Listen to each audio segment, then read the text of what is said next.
Yeah. Let's just skip the credits and go straight to the review. Now, this week's film is The Giant Gila Monster, and it's a review for the user, I'm going to spell this right, Freddy vs. Mario 64, which is great. So keep those review requests coming, yeah? So perhaps I can get some more subscribers. Anyway, for this week, I'm going to do something that I've not done before, and that is I'm just going to completely wing this review and make it up as I go along, because I just couldn't script this review because the film is just so utterly devoid of anything, and so the hell with it, I'm just going to make it up as I go along. So the film starts out with a random couple in a car at the top of a ravine, and for some reason it gets knocked into the ravine, presumably by the giant Gila monster, but we'll never know. Oh no, it's the giant Gila monster. Oh, great titles. So we meet a bunch of teenagers who are not characterised in any way. Yeah, and also they seem 10 years too old to fit the teenage bracket anyway. Especially, look at that guy in the background, he's got a receding hairline. They all go to a bar, and then we cut to the local sheriff talking to some random guy because his son has disappeared, moaning that the sheriff's not doing his job properly. And basically whatever the guy throws at the sheriff throws back in his face, which, fair enough, good on him. Okay, so now we meet our main guy working in his garage called Chase Donovan, I believe it is. No, sorry, my bad. It's Chase Winstead.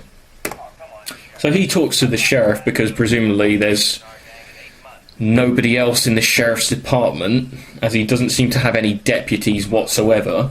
And every time a crime goes down, he always ends up enlisting this guy's help. Yeah, the first 15 minutes are pretty boring. It just seems to be characterising the main guy. And to be fair, it doesn't really characterise anyone else in the entire film. This is the best shot in the entire film. It just shows a random, pointless, unknown character diving backwards into a hedge.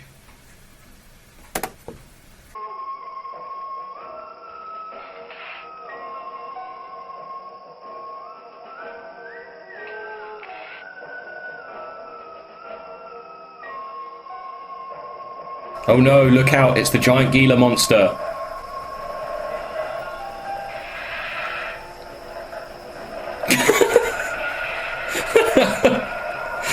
Oh man. I love that part. It's just so funny. Yeah, the giant Gila monster runs across the road and makes a guy crash. But then afterwards we find out that the guy's wasted, so he might have well have crashed by his own accords. Oh man, look at that. Recovery service is really quick in America, apparently. It turns out later this wasted guy who the main person is towing back to town is actually a famous DJ, but why is he out in the middle of nowhere? What the hell is he doing?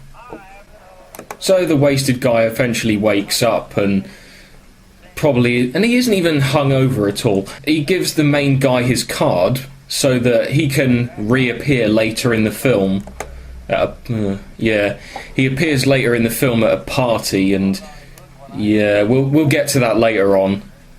Oh, he gives him money so he can also go on a correspondence course as well, learning engineering. That's fair enough. Yeah, one of his friends go missing, and they all go off in a big group to go and look for him. And every now and then we keep seeing shots of the Gila monster. I don't know what the hell, how it's pronounced. Every now and then we keep seeing shots of it, and it becomes painfully obvious after a while it's just someone's pet lizard which they're doing close-up shots of. Now while I'm moaning, I might as well note that this film is directed by Ray Kellogg, who is the same guy who did it's not Attack of the Killer Shrews. No, it's The Killer Shrews. Ray Kellogg's the same guy who did The Killer Shrews. And let's get one thing straight. I liked The Killer Shrews because at least it was funny and amusing on some level, but this is just boring. It's like there's no dialogue that's worthy of noting. The characters are bland and boring. every now and then they have to break it up with stock footage of someone's pet lizard. Oh look, there it is again. And it's just like, this film is not worth anybody's time. Now, it turns out that this film was... It turns out that this film was filmed back-to-back with The Killer Shrews. And to be honest, I wish they'd have just done The Killer Shrews by itself, because at least they would have been able to concentrate on it. But whatever. Oh yeah, we find out about 40 minutes into the film that either the guy's got a younger sister or his daughter has braces on her legs, or slight bit of characterization for him, having motivations to do the work that he does in a garage, trying to earn money for the child or whatever, but it's not really explored at all. About 50 minutes in, we get to see some old random local, and he's wasted at the wheel drinking some homemade booze of some variety. And he's driving along the railroad and sees a train coming alongside him. So he decides it would be a good idea to race the train and drives across the track in front of the train. And it's like, is everyone in this film drunk? Probably, because it's the only way they could get through filming. Look at this guy. He doesn't even attempt to stop the train. He just put his hands over his eyes. Oh, man.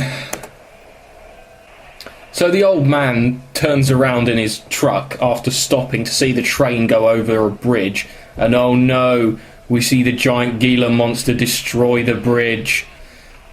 Oh well, who cares? I mean, seriously, I'm showing you all the good shots in this film. This is how boring the film is. So, with no evidence whatsoever, right? The sheriff asks the main guy for a book on lizards that he has, and he's convinced, after not seeing any evidence whatsoever, he just randomly, instantly concludes, like he's had an epiphany, that it's a lizard that's done all these things. So, how in the hell would you know that? He was probably drinking some of the old man's homemade booze. Yeah, and anyway, as I mentioned earlier, the famous DJ comes into town and does a party for all the teenagers, playing his latest records and blah blah blah. And who appears but the Gila monster through the wall? Hooray! Hopefully it will eat the teenagers and the film will be over. I mean, now seriously, this is just mega boring. Look at this, it's just pathetic. So anyway, the main guy drives home, and what? He's got canisters of nitroglycerin in his garage. I mean, what does this guy do for a living? Seriously. So anyway, he drives off and finds the Gila monster running through a field somewhere, and so he drives his car into it, it blows up, the giant Gila monster dies, the end. Look, my final word on this film is, it's not really a film. It doesn't really have enough material in it to be a feature-length film. And a feature-length film, at best, has to last an hour. But the material in this is like a short film for a film festival. In essence, this is like a 10 or 20 minute film which has been padded out with bullshit until it reaches the hour mark. And it's just...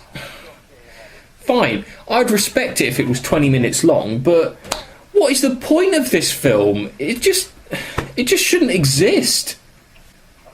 But in the end, it killed an hour and 10 minutes of my life. So I can't complain too much.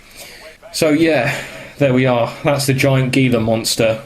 I don't know really what to give it as a score. I guess it made me laugh a couple of times, so I don't know. 1.5 out of 10.